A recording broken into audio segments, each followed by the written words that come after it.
Hi friends, I Mahesh, educator and Unacademy. Unacademy యాప్ని ఫ్రీగా download చేసుకోండి. డిస్ప్లే మీద కనబడుతున్న ఈ లింక్ని కింద డిస్క్రిప్షన్ బాక్స్లో ఇవ్వడం జరిగింది. ఆ లింక్ని మీరు క్లిక్ చేయడం ద్వారా మమ్మల్ని ఫాలో చేయవచ్చు. అండ్ మేము అర్థమెటిక్స్ అండ్ రీజనింగ్ నుంచి ప్రతి టాపిక్ పైన షార్ట్కట్స్తో కూడిన ట్రిక్స్ని అప్లోడ్ చేయడం జరుగుతుంది. మా ఛానల్ యొక్క అప్డేట్స్ని పొందాలనుకుంటే సబ్స్క్రైబ్ బటన్ పైన క్లిక్ చేయండి, పక్కనున్న బెల్ ఐకాన్ పైన క్లిక్ చేయండి. ఒక విద్యార్థిని ఒక సంఖ్యను 8/7 గుణించమనగా అతడు పొరపాటున 8/17 భాగించాడు. అలా చేయడం వల్ల సరైన జవాబు కన్నా 225 ఎక్కువ చెప్పాడు. అయినా ఆ సంఖ్య ఏంటి? సో ఆ సంఖ్య ఏంటి అని అడిగాడు కాబట్టి ఆ సంఖ్యని మనం ఎక్స్ అనుకుందాం. సో సంఖ్య ఎక్స్ అయితే మనం చేయమన్నది 8/7 తోటి గుణకారం, కానీ తను చేసింది 8/7 తోటి భాగాహారం, అంటే x/8/17 which is equal to 17x/8. ఇలా చేయడం వల్ల ఆన్సర్ 225 ఎక్కువ వచ్చింది. అంటే మనకి 17x/8 minus 8/17x which is equal to 225. ఇది సింప్లిఫై చేస్తే మనకు కావాల్సిన ఎక్స్ వాల్యూ వస్తుంది. కానీ అడిగింది ఆ సంఖ్య కాబట్టి ఎక్స్ వాల్యూ సరిపోతుంది. సో ఎల్సిఎం ఎంత అవుతుంది? 17 × 8 17 అందుకే మనం స్క్వేర్స్ పర్ఫెక్ట్ ఉండడం వల్ల 218 అని చెప్పేసి డైరెక్ట్గా రాస్తాం. 8/8 64x which is equal to 225. So 289 minus 64 which is equal to 225x. So ఇక్కడ 225 ఉంది కాబట్టి మల్టిప్లికేషన్ మొత్తం చేయట్లేదు, 225 అలాగే వస్తున్నాను. 17 × 8 క్రాస్ మల్టిప్లికేషన్ చేస్తే ఇక్కడికి వస్తుంది. సో మనకి 17 ఎందులో 10 ఎందులో 80, 7 ఎందులో 56, 80 + 56 136. 225 క్యాన్సల్, x ఈక్వల్ టు 136 వచ్చింది మనకి. సో ఎక్స్ వాల్యూ ఎంత? 136, ఆప్షన్ నెంబర్ 2. సో ఇటువంటి క్వశ్చన్స్ని ఫస్ట్ ఈక్వేషన్ రాసుకోవాలి. ఈక్వేషన్ రాసుకున్న తర్వాత సబ్స్టిట్యూట్ చేస్తే మనకు కావాల్సిన ఎక్స్ వాల్యూ, ఆ తర్వాత దానికి ఇంకా ఎక్స్టెండ్ చేయమని అడిగితే చేయగలుగుతాం. Next question,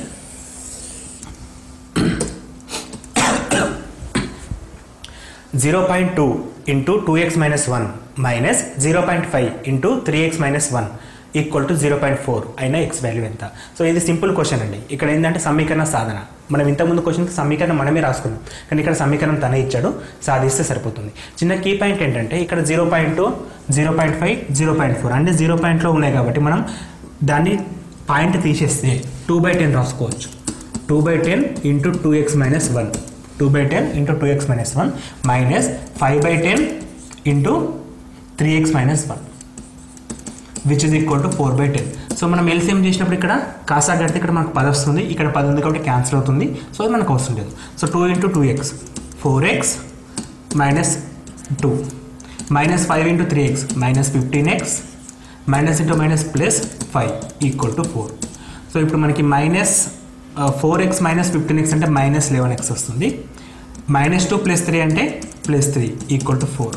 so minus 11x equal to 3 it వస్తే minus 4 - 3 1 x equal to minus 1/11 x equal to minus 1/11. Option number 2 is correct. So very సింపుల్గా ఉన్నాయి క్వశ్చన్స్. నెక్స్ట్ క్వశ్చన్, ఒక రోడ్డు రోలర్ భూమి చుట్టుకొలత 4 మీటర్లు, దాని ఎత్తు 2 మీటర్లు అయినా అది 28 చుట్లు తిరిగేలోపు చదనయ్యే దూరం ఎంత? సో ఇక్కడ మనకి ఒక రోడ్డు రోలర్ ఇచ్చాడండి, దానికి కొలతలు ఇచ్చాడు. సో అది చుట్లు తిరుగుతుందని చెప్పేసి అన్నాడు. రోడ్డు రోలర్ అంటే ఏ విధంగా ఉంటుందంటే మనకి ఒక సిలిండర్ షేప్లో ఉంటుంది. ఇది రోడ్డు రోలర్ కింది భాగం. సో దీన్ని మనం పుట్ చేసినప్పుడు అది ఒక సిలిండర్ షేప్లో వస్తుంది. సో తను ఏం చేస్తుందంటే భూమి చుట్టుకొలత అంటే ఈ చుట్టుకొలత ఇచ్చాడు. ఇది ఎంత ఇచ్చాడు? 4 మీటర్స్ అని ఇచ్చాడు. అండ్ దీని ఎత్తు అంటే దీని వ్యాసార్థం అంటే ఇది మొత్తం తీసుకోవచ్చు. దీని హైట్ ఇది ఎంత ఇచ్చాడు? 2 మీటర్స్ అని ఇచ్చాడు. అయితే ఇది ఒక 28 రౌండ్స్ కొడితే ఎంత దూరం క్లీన్ అవుతుంది, చదును అవుతుంది అని చెప్పేసి క్వశ్చన్ అడుగుతున్నాడు. సో ఇటువంటిప్పుడు మనం కావాల్సింది ప్రక్కతల వైశాల్యం కనుక్కోవాలి. సంపూర్ణతల వైశాల్యంతో పని లేదండి, ఎందుకంటే ఈ పార్ట్తో మనకు పని లేదు. ఓన్లీ ప్రక్కతల వైశాల్యం కనుక్కుంటే సరిపోతుంది, ఎందుకంటే ఇది మాత్రమే రోల్ అవుతుంది, ఈ సైడ్స్ అలాగే ఉంటాయి. సో రోల్ చేసినప్పుడు ప్రక్కతల వైశాల్యం సరిపోతుంది. సో స్తూపానికి ప్రక్కతల వైశాల్యం 2πRh. యాక్చువల్గా ఈ ఫార్ములా ఎట్లా వస్తుందంటే భూమి చుట్టుకొలత ఇంటూ ఎత్తు. భూమి చుట్టుకొలత ఫార్ములా కూడా అండి మనం ఇది క్లాసెస్లో క్లియర్గా డిస్కస్ చేసాం. భూమి చుట్టుకొలత ఇంటూ ఎత్తు అంటే ఫార్ములాస్ కూడా మనం ఏది బట్టి పట్టన అవసరం లేదు. సో స్తూపానికి ప్రక్కతల వైశాల్యం భూమి చుట్టుకొలత ఇంటూ ఎత్తు. మనకి ఇచ్చింది కూడా ఇక్కడ భూమి చుట్టుకొలత. భూమి అంటే సర్కిల్ షేప్లో చుట్టుకొలత ఎంత? 2πr ఇంటూ h అంటే హైట్. సో భూమి చుట్టుకొలత 4 ఇంటూ ఎత్తు 2 అంటే మనకి 8 మీటర్లు అనమాట. సో సో 8 మీటర్ స్క్వేర్ వస్తుంది యాక్చువల్గా వైశాల్యం కాబట్టి 8 మీటర్ స్క్వేర్. సో ఇప్పుడు అడుగుతుంది ఏంటంటే 28 చుట్లు తిరిగితే ఎంత వైశాల్యం క్లీన్ అవుతుంది. సో 28 చుట్లు తిరగాలంటే 28 ఇంటూ 8 ఒక రౌండ్కి 8 మీటర్ స్క్వేర్లు క్లియర్ అయితే 28కి రౌండ్స్కి 28 ఇంటూ 8 864 216 16 ప్లస్ 2 22 224. ఇక్కడ ఆప్షన్ తప్పించాడండి క్వశ్చన్కి క్లియర్గా, తర్వాత మార్క్స్ యాడ్ చేయడం జరిగింది అప్పుడు. సో మనకు ఆన్సర్ అనేది 224 మీటర్ స్క్వేర్ అని చెప్పేసి ఉంటుంది. ఇక్కడ క్వశ్చన్ కూడా తప్పు ఉంది అక్కడ. సో మనకు ఆన్సర్ 224 మీటర్ స్క్వేర్. సో కొన్ని సందర్భాలలో క్వశ్చన్స్ మిస్టేక్స్ వస్తాయి పేపర్లో. సో దానికోసం అనవసరంగా టైం వేస్ట్ చేయొద్దు. మనం చేసే ప్రాసెస్ పైన మన నమ్మకం ఉండాలి. సో దానికోసం మనకి ప్రాక్టీస్ అవసరం. సో మనం చేసింది కరెక్టే కాబట్టి 100% క్వశ్చన్ తప్పు అని చెప్పేసి కాన్ఫిడెన్స్ మనకు రావాలి ఫస్ట్ ఆఫ్ ఆల్. ఎందుకంటే కొన్ని సందర్భాల్లో క్వశ్చన్ తప్పిచ్చేస్తే ఆన్సర్ రాలేదని చెప్పేసి మనం అక్కడిని స్టక్ అయిపోతే టైం అంతా వేస్ట్ అయ్యే ఛాన్స్ ఉంటుంది. సో మనకు మన మీద నమ్మకం ఉండాలి. అది ఎప్పుడు వస్తుందంటే ప్రాక్టీస్ తోటి వస్తుందండి. ఓకే, నెక్స్ట్ క్వశ్చన్ 50 నుండి 100 మధ్య గల ప్రధాన సంఖ్యల సంఖ్య. సో ఇక్కడ డైరెక్ట్ క్వశ్చన్ అండి ఇది. సో 50 నుంచి 100 మధ్య గల ప్రధాన సంఖ్యలు. సో ప్రధాన సంఖ్యలు అంటే మనకి 2, 3, 5 ఈ విధంగా ఉంటాయి. సో మనం ఇక్కడ కొన్ని పాయింట్స్ గుర్తుపెట్టుకోవాలి. 1 నుంచి 100 వరకు ప్రధాన సంఖ్యలు మొత్తం 25 ఉంటాయి. అందులో 50 నుండి 100 వరకు 10 ఉంటాయి. సో 1 నుంచి 50 వరకు 15 ఉంటాయి. సో ఇవి డైరెక్ట్ పాయింట్స్ అండి. సో అదేవిధంగా ఇంకొక పాయింట్ కూడా ఉంటుంది. 2 అనేది కేవలం ఏకైక సరి ప్రధాన సంఖ్య. ఈ 4 పాయింట్స్ కూడా మనం నంబర్ సిస్టమ్ క్లాస్ నెంబర్ 1లో క్లియర్గా రాపించాం. ఆ క్వశ్చన్ ఇక్కడ డైరెక్ట్గా అడగడం జరిగింది. సో ఇక్కడ మనకి గుర్తుపెట్టుకోవాల్సిన విషయం, వీటితో పాటు ఇంకొక పాయింట్ కూడా రాపించాం అక్కడ మనం. 1 to 1000 1 నుంచి 1000 వరకు మధ్య గల ప్రధాన సంఖ్యల సంఖ్య 188. ఈ పాయింట్ కూడా గుర్తుండాలి, మీకు అవసరం అండి. ఇవి డైరెక్ట్ క్వశ్చన్స్ మనం రాసి కూడా పెట్టచ్చు. 51, 52 అట్లా కౌంట్ చేసుకుంటూ వెళ్ళిపోవచ్చు. కాకపోతే అక్కడ మనం ఐడెంటిఫై చేసేటానికి టైం పడుతుంది. సో అది పోవాలంటే పాయింట్స్ డైరెక్ట్గా గుర్తుంచుకుంటే మాత్రమే ఉంటుంది. వేరే షార్ట్ కట్స్ అంటే ఏం లేవు. సో ఇక్కడ మనకి 50 నుండి 100 వరకు అంటే 10 ప్రధాన సంఖ్యలు ఉంటాయని చెప్పేసి గుర్తుంచుకోవాల్సి వస్తుంది. నెక్స్ట్ క్వశ్చన్, ఒక తరగతిలో 4 బాలుల మొత్తం మార్కులు 262, 3 బాలుల మొత్తం మార్కులు 175, 5 బాలికల మొత్తం మార్కులు 325 అయిన మొత్తం విద్యార్థుల సరాసరి మార్కులు ఎంత? సరాసరి అంటే సగటు ఈక్వల్ టు మొత్తము బై సంఖ్య బేసిక్ ఫార్ములా. సో మొత్తము బై సంఖ్య కనుక్కోవాలి. సో ఇక్కడ మనకి ఇచ్చిన మొత్తం ఏంటంటే first 4 boys 4 boys equal to 262. Again 3 boys equal to 175. మళ్ళీ 5 బాలికలు గర్ల్స్ ఈక్వల్ టు 235. సో ఇప్పుడు మనం టోటల్ చేస్తే 4 + 3 7 + 5 12 మంది క్లాస్లో ఉన్నారు. 5 + 2 7 + 5 12, 13 + 3 16 + 1 17, 672 మార్కులు వచ్చాయి. సో ఇంతమందికి ఇన్ని మార్క్స్ వచ్చాయి. సో యావరేజ్ అంటే 672/12.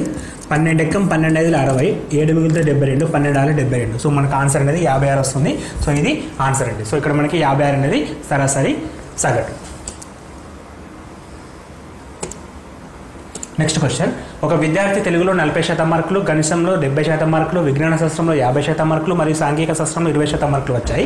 ఈ దత్తాంశాన్ని చూపు వృత్త రేఖ చిత్రంలో విజ్ఞాన శాస్త్రానికి సంబంధించిన మార్కులకు సంబంధించిన సెక్టార్ కోణం ఎంత? సో ఫస్ట్ ఇక్కడ మనకి వృత్తం అంటే ఇదండి, రేఖా చిత్రం అంటే డయాగ్రామ్ ఉంటుంది, గ్రాఫికల్ రిప్రజెంటేషన్. సో ఈ విధంగా వస్తుంది క్వశ్చన్. సో ఇక్కడ మనకి ఏమేమి ఇస్తే అవి తీసుకోవాలి. సో 40%, తెలుగులో 40%, అండ్ మ్యాథ్స్లో 70%, సైన్స్లో 50%, సోషల్లో 20%. సో మొత్తం ఎంత అంటే 40 + 70 110 + 50 160 + 20 180%. ఈ మొత్తాన్ని మనం 360 డిగ్రీలకు సమానం చేయాలి. ఎందుకంటే మొత్తం ఎంత ఉంటుందంటే 360 డిగ్రీస్ ఉంటుంది. సో 360 డిగ్రీస్ సమానం చేసినప్పుడు మనకు అడిగింది ఏదైతే అది ఫైండ్ అవుట్ చేయాలి. సో విజ్ఞాన శాస్త్రంలో ఎంత అని అడుగుతుంది కాబట్టి 50% ఈక్వల్ టు ఎంత? క్రాస్ మల్టిప్లికేషన్ చేస్తే 360 × 50/180, 180 ఎక్కం 182 మొత్తం మనకి 100 డిగ్రీలు రావడం జరుగుతుంది. సో ఇక్కడ ఆన్సర్ అనేది 100 డిగ్రీస్. సో ఇట్లా మనం చేస్తే ఏదైనా సరే చెప్పచ్చు. ఇప్పుడు మనకి దీనికి 100, ఎందుకంటే 1 part = 2 parts. సో 1% = 2 డిగ్రీలు. సో ఇక్కడ 1% = 2 డిగ్రీలు అంటే 80 డిగ్రీలు, 140 డిగ్రీలు, 100 డిగ్రీలు, 40 డిగ్రీలు. సో ఏదైనా సరే మనం ఆన్సర్ చేయగలుగుతాం. నెక్స్ట్ క్వశ్చన్, చూసిక భిన్నం 1/20 లక్షలుగా గీయబడిన పటంలో 2 పట్టణాల మధ్య దూరము 15.4 సెంటీమీటర్లు అయినా దాని నిజ దూరం ఎంత? సో 2 పట్టణాల మధ్య దూరం అంటే గ్రాఫికల్ అండి. గ్రాఫ్స్ మనం ఇక్కడ రాసినప్పుడు ఒక స్కేల్ అని చెప్పి టర్మ్ రాస్తాం, అది మనకి ఇచ్చాడు. స్కేల్లో 1 యూనిట్ = 1/20 lakhs అని ఇచ్చాడు. డిస్టెన్స్ ఏమో 15.4 సెంటీమీటర్స్ అయితే యాక్చువల్ డిస్టెన్స్ ఎంత అని ఇస్తున్నాడు. సో యాక్చువల్ డిస్టెన్స్ అంటే ఒక్క యూనిట్ ఈక్వల్ అదనమాట. సో మనకి మొత్తం ఎన్ని యూనిట్లు ఉన్నాయంటే 20 లక్షల యూనిట్లు ఇచ్చాడు ఇంటూ 15.4. ఇదేమో సెంటీమీటర్లు ఉంది, మనకు ఆన్సర్ ఏమో కిలోమీటర్లు ఇచ్చాడు అన్నీ కూడా. సో మనం ఫస్ట్ కిలోమీటర్లకి కన్వర్ట్ చేయాలంటే 1 centimetre equal to 1 metre equal to 100 సెంటీమీటర్లు, అంటే ఇక్కడికి మనం మీటర్లు రాయగలుగుతాం. సో ఈ సెంటీమీటర్లు మీటర్ కన్వర్ట్ చేస్తే 2 సున్నాలు పోతాయి. సో అదేవిధంగా మీటర్లు కిలోమీటర్లకు మార్చినప్పుడు 1000 మీటర్లు అండి. 1 కిలోమీటర్ ఈక్వల్ టు 1000 మీటర్లు అంటే 3 సున్నాలు పోయినాయి, ఇక్కడ 2 సున్నాలు పోయినాయి. ఇప్పుడు మనం కిలోమీటర్ చెప్పి రాయొచ్చు. సో 20 × 15.4, 20 × 15.4 అంటే 0 తీసేస్తే పాయింట్ తీసేయచ్చు. సో 2 × 154 అంటే 308 కిలోమీటర్లు ఆన్సర్. సో 308 కిలోమీటర్ల ఆన్సర్ అంటే ఆప్షన్ నెంబర్ 3 అనేది కరెక్ట్ ఆన్సర్.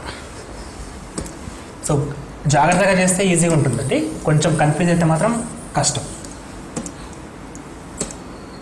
నెక్స్ట్ క్వశ్చన్, ఒక దీర్ఘచతురస్రం పొడవు వెడల్పునకు 2 రెట్లు. దీర్ఘచతురస్రం చుట్టూ ముళ్ళ కంచె వేసి చతురస్రం మధ్యలో పొడవుకు సమాంతరంగా మరి ఒక ముళ్ళ కంచె వేసి దీర్ఘచతురస్రాన్ని 2 సమాన భాగాలుగా చేశారు. అయితే ముళ్ళతీగ కంచె పొడవు 80 సెంటీమీటర్లు అయితే దీర్ఘచతురస్రం పొడవు ఎంత? సో దీర్ఘచతురస్రానికి పొడవు వెడల్పులు ఉంటాయి. సో ఫస్ట్ ఇట్లా ఉందనుకుందాం చతురస్రం, ఇది దీర్ఘచతురస్రం. దీన్ని 2 భాగాలుగా డివైడ్ చేసిండు, మధ్యలో కంచె వేసిండు. సో దీన్ని 2 భాగాలుగా డివైడ్ చేసి మధ్యలో కంచె వేసిండు, అట్ ద సేమ్ టైం చుట్టూ కూడా కంచె వేసిండు, సో చుట్టూ కంచె వేసిండు, మధ్యలో కంచె వేసిండు. ఇప్పుడు 2 చతురస్రాలుగా డివైడ్ చేసిండు, ఇదొక పార్ట్ ఇదొక పార్ట్. అయితే మనకు అడిగే క్వశ్చన్ ఏంటంటే ఒక పొడవు ఈక్వల్ టు ఎంత? సో పొడవుకు వెడల్పుకు సంబంధం ఇచ్చాడు, పొడవు వెడల్పుకు 2 రెట్లు. సపోజ్ వెడల్పు అనేది x ఉందంటే పొడవు ఎంత ఉంటుంది? 2x ఉంటుంది. పొడవు వెడల్పుకు 2 రెట్లు, ఇది x అయితే ఇది 2x అవుతుంది. ఇది 2x అయితే అఫ్కోర్స్ ఇది కూడా 2x అవుతుంది, ఇది x అయితే ఇది x అవుతుంది. కానీ మధ్యలో కూడా సేమ్ ఇట్లే పొడవుకు సమానంగా కంచె వేసింది కాబట్టి ఇది కూడా 2x వస్తుంది. సో మొత్తం కంచె ఎంత అంటే x + 2x + x + 2x + x అంటే 2 + 2 + 2 6 + 2 8x అన్నమాట. So 8x = 80 centimetres. మనకు అడుగుతుంది ఒక పొడవు 2x = ఎంత? So 10 × 2 20 centimetres. ఒక పొడవు ఎంత? 20 centimetres. 20 centimetres option number 3 correct. So ఇక్కడ మనకి డయాగ్రామెటికల్ రిప్రజెంటేషన్లో డాటాని అర్థం చేసుకోవడం ఇంపార్టెంట్. మనం అర్థం చేసుకున్న దాని ప్రకారమే ఆన్సర్ వస్తుంది మనకి. ఇక్కడ వారు క్వశ్చన్ ప్రకారం చేస్తే ఈ విధంగా చేయాల్సి వస్తుంది. దీర్ఘచతురస్రాన్ని 2 భాగాలుగా చేస్తారంటే మధ్యలో ఒక కంచె వేస్తాడు. సో పొడవుకు సమానంగా అన్నాడు కాబట్టి పొడవుకు 2x కాబట్టి ఇది కూడా 2x ఉంటుంది. అంటే మొత్తం మనకు చుట్టుకొలత తీసుకోవడంతో పాటు చుట్టుకొలతకి ఇంకొక 2x యాడ్ చేస్తున్నాం. చుట్టుకొలత అంటే 2x + 2x 4x + x + x 6x plus మళ్ళీ 2x, ఎందుకంటే మధ్యలో వేసిన కంచె. ఆ మొత్తం పొడవు 80 సెంటీమీటర్లు. పొడవు ఈక్వల్ టు ఎంత? సో మొత్తం పొడవు అంటే ఓన్లీ 2x కాబట్టి 8x = 80 అయితే x = 10, 2x = 20. సో మళ్ళీ పొడవు వెడల్పు అంటే 10.